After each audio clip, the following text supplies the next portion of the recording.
Hey friends, welcome back. In this video, we're just going to go over the Chapter 4 lecture video worksheet. So hopefully you have tried these questions and worked through these definitions and you're just here for a little discussion. So without any further ado, let's have a look at these key terms up here. Okay, a black market is a market in which buying and selling takes place at prices that violate government price controls. Consumer surplus is the difference between the highest price a consumer would pay and the price they actually pay. Deadweight loss is the reduction in economic surplus due to a market being out of equilibrium. Economic efficiency is the situation in which the market has reached an efficient outcome, and in that case, the producer and consumer surplus will be maximized, and the marginal benefit will equal the marginal cost for the last unit produced. That's how you know you've reached economic efficiency. Economic surplus, this is the sum of producer and consumer surplus. It's the total surplus in the economy because the only people who get surplus are the producers and the consumers of goods and services. So economic surplus is just the sum of producer and consumer surplus. Marginal benefit is the additional benefit consumers get from consuming one more unit of a good or service. Marginal cost is the additional cost that firms pay to produce one more unit of a good or service. A price ceiling is a government-mandated maximum price in the market for a good or service. Price floor is a government-mandated minimum price in the market for a good or service. Producer surplus is the difference between the lowest price a firm would be willing to accept and the price it actually receives. And the tax incidence is the actual division of the burden of a tax between buyers and sellers in a market. In other words, the tax might be imposed on the buyer or the seller, but who actually pays it, that's the tax incident. And it's actually not related to who the tax is imposed on, which is strange, but true and important. All right then. So now that we have handled this so far, let's have a look at these numbered questions here. Okay, so number one, without any further ado, number one says, looking at the demand curve, what does the price along the demand curve associated with a given unit tell us about that unit? Well, the price along the demand curve tells us the highest price a consumer would pay for a unit, which is also the amount of benefit or joy they get out of that unit. All right. Okay, number two says, looking at a supply curve, what does the price along the supply curve associated with a given unit tell us about that unit? Well, the prices along the supply curve tell us for the unit the price is associated with, what the cost of producing that unit is, the marginal cost, and also therefore the lowest price the firm would accept for that unit. All right, good. Okay, number three says, how do you identify the total consumer surplus on a graph? Well, the consumer surplus on a graph is the area below the demand curve and above the price line for all the units that are actually purchased, right? Consumers don't get surplus for units they don't actually buy. So you got to keep that in mind when you're looking at a graph. If I ask you to find the consumer surplus based on a price, you need to first think about, well, how many units would sell at that price? Because that's an important part of the piece of the puzzle, sorry. All right, how do we identify the total producer surplus? Well, that's the area above supply and below the price for all the units that are sold.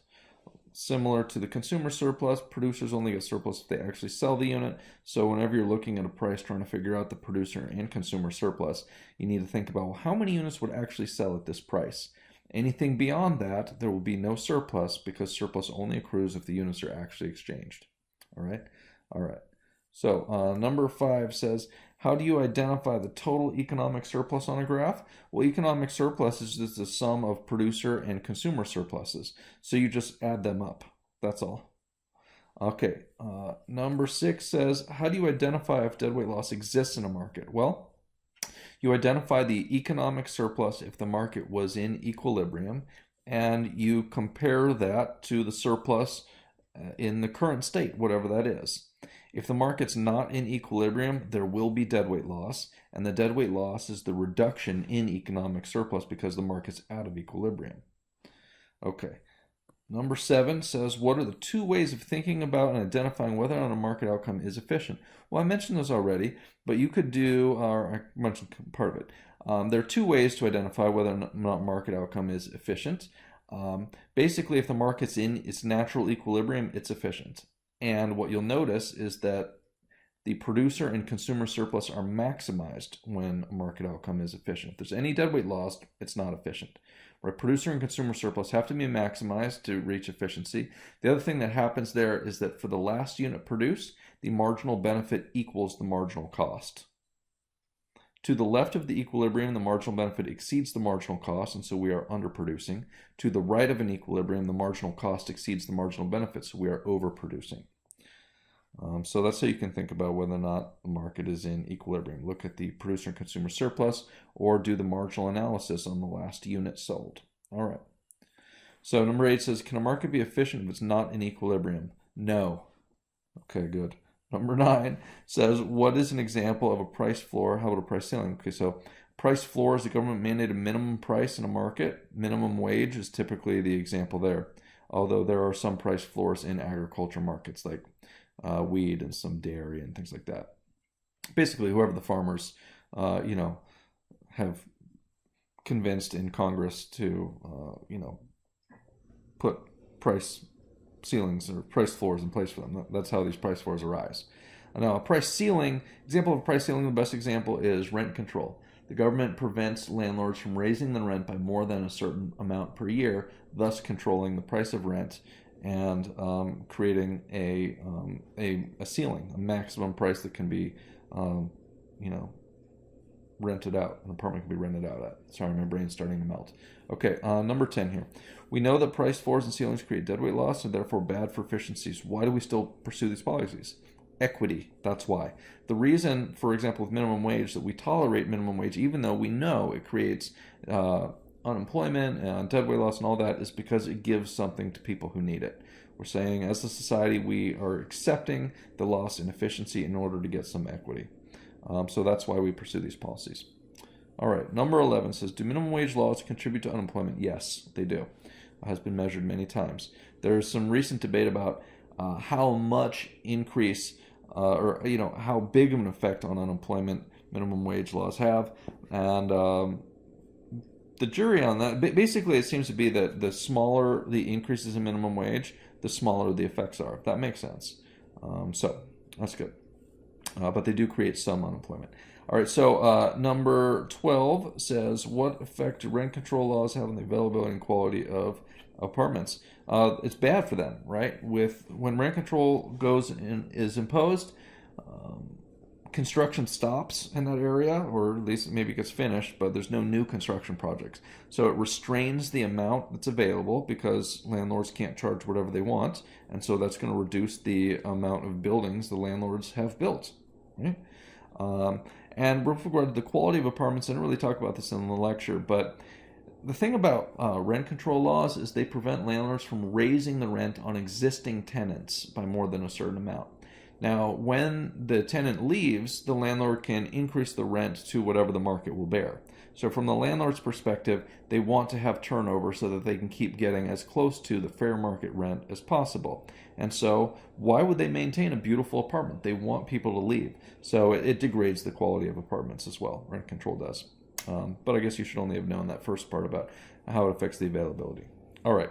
Number 13 here says, what is the main thing that determines tax incidence? The slopes of the curves relative to each other. The steeper curve, supply and demand curves I'm talking about, the steeper the supply or demand curve, that group will bear more of the tax burden.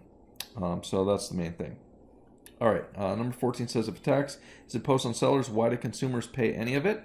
Well, listen, the sellers would love to pass that tax on all the way on to consumers.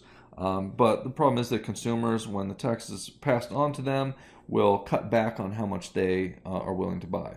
So the tax is imposed on sellers. They try to push it off on consumers as much as they can, but ultimately they're not successful. Both parties end up paying some of the tax, regardless of who it's imposed on. These parties in the market always try to impose it on the other. If we impose a tax on the buyers, they would show up at the markets and be like, well, now I have to pay this tax. I can't give you as much anymore. We got to negotiate the price again.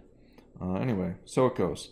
So number 15 here says, if I pay $300 for a chair and I get $150 worth of consumer surplus, how much do I value the chair? Well, I have to value the chair $450, right? If I value the chair at $450, I pay 300, that leaves me with the $150 of consumer surplus. So I value the chair $450, but my net benefit is $150. I value the chair at $450. I actually had to pay 300, so I'm only increasing my total value by $150 because I'm getting something worth 450 and only paying 300 for it. So the net benefit is 150, but I value it at 450. So I hope that makes sense to you, friends. If you have any questions about any of this stuff, please feel free to shoot me an email, and I will be happy to try to answer your questions. Thanks for watching.